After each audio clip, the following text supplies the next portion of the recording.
If you've been wondering when is Kamala Harris going to be Kamala Harris, well, you ain't got to wait much longer. Here it is. NBC's Nnamdi Egwuonu reports that the protesters were shouting, "Kamala, you can't hide, you're supporting genocide." And this is how the vice president responded.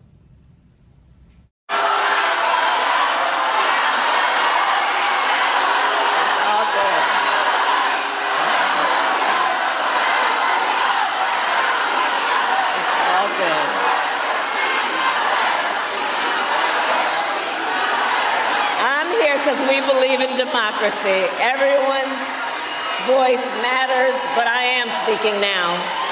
I am speaking now. You know what? If you want Donald Trump to win, then say that, otherwise I'm speaking.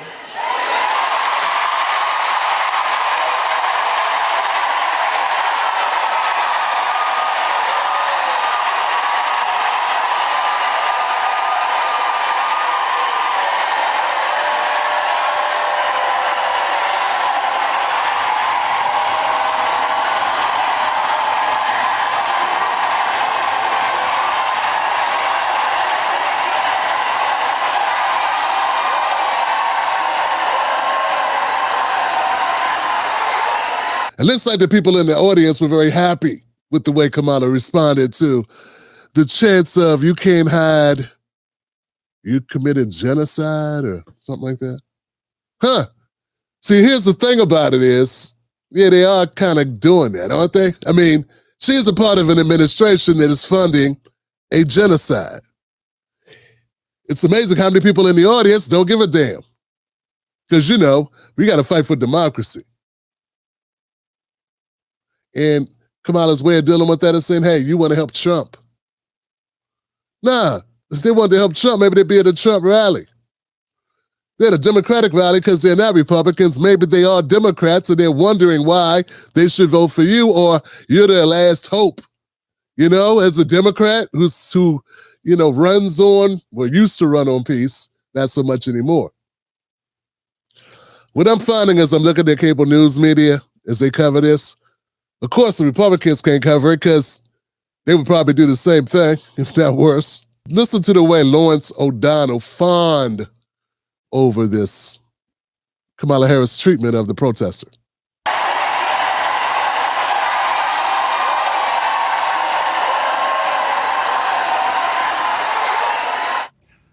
The strength of that stare is more powerful than anything I've ever seen a candidate do in a moment like that. No presidential candidate has ever handled a moment like that better than Kamala Harris.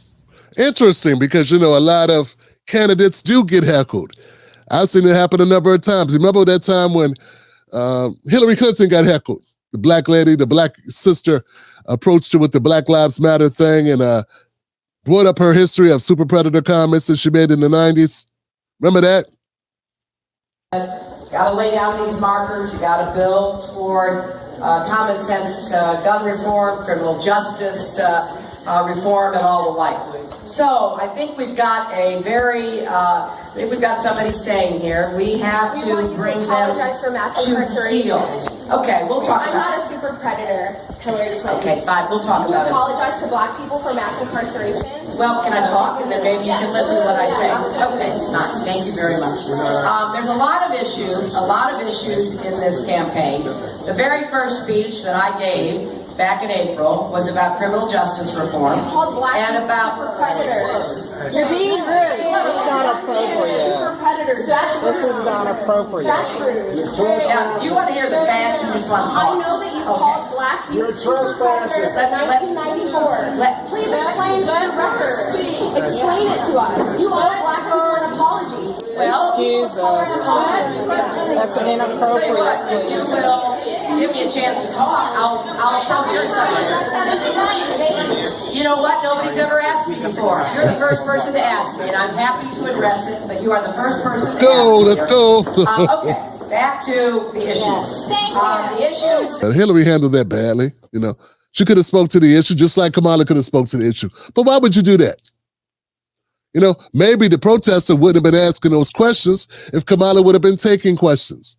If Kamala would be having interviews. Maybe if Kamala spoke to Israel on the issues. And remember, Kamala is still part of an administration. She is a vice president as we speak. And this is our policy to fund this genocide. She's exactly, this is even further than the presidential candidates who run for office who aren't in public office. Moving on from Hillary Clinton, what about the other candidates who've had to deal with the same type of thing? What about, I don't know, Bernie Sanders? Bernie Sanders got into his Social Security speech at Westlake Park. Thank you, Seattle, for being one of the most progressive cities in the United States of America. Moments later, Black Lives Matter activists rushed the stage. We are trying. We're gonna let you on the mic. Activists who last year shut down a holiday tree lighting in the same park today prevented the most progressive candidate for president from speaking to thousands of people who came to hear him. I came here to join this rally, watch what was going on, not to listen to somebody take over the stage. As the crowd called for activists to step aside, Sanders waited patiently. We are shutting.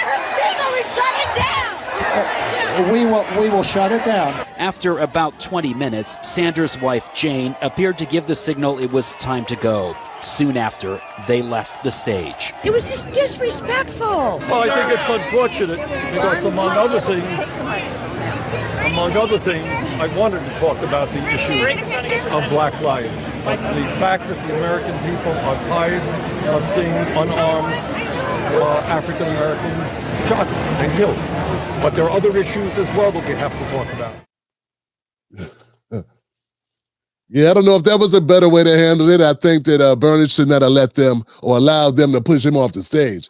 I mean, you can let them speak if you want to let them speak and then respond to their comments. And then once you've done that, be like, okay, that's it. Time to roll. Got to get back to all these other people that came out to see me. So, yeah, I think that Bernie could have handled that better. I said so at the time.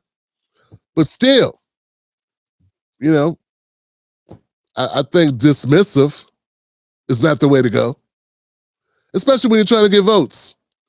Dismissive isn't the way to go as a public servant because you kind of work for the people. That's sort of the deal. That's the agreement.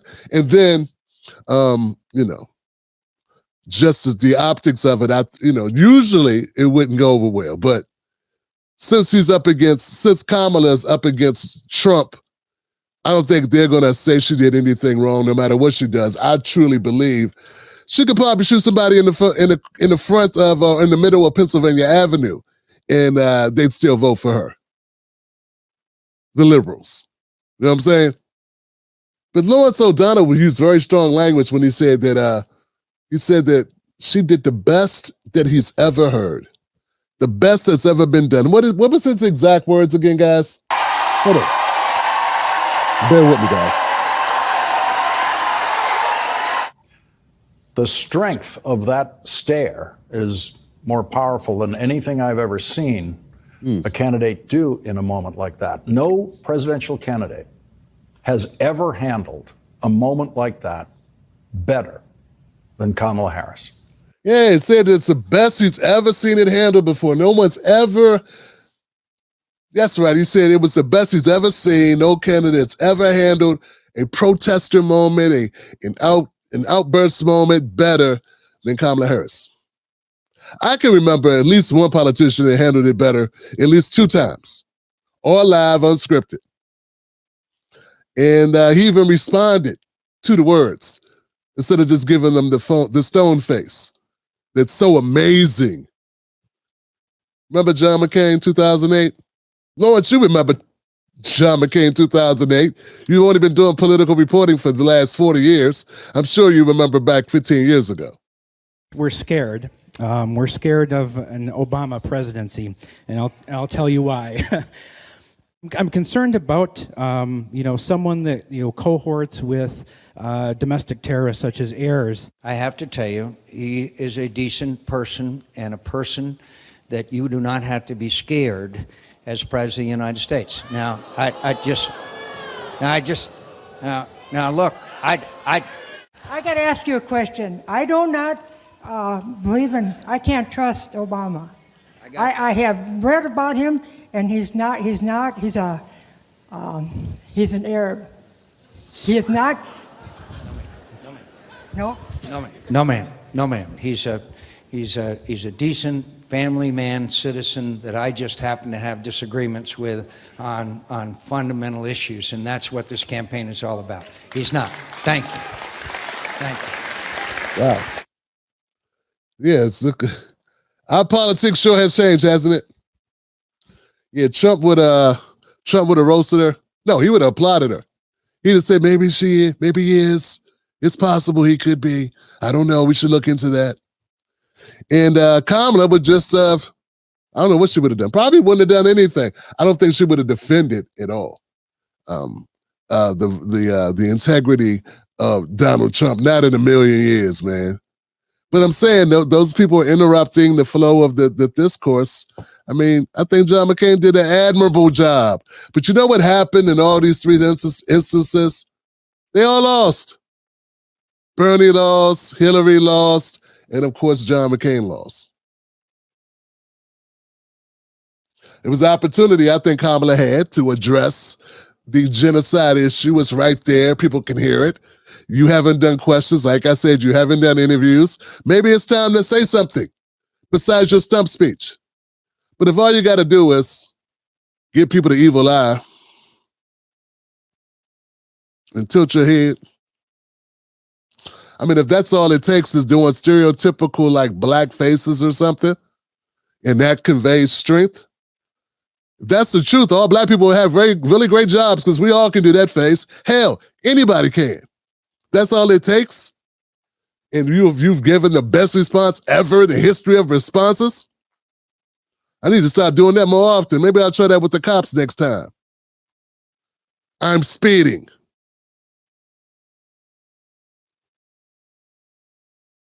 You know, Nina Turner responded to this, I think, in the best fashion, explaining exactly what's going on with the protesters. Because, of course, there were people that said, oh, they're just trying to help Trump.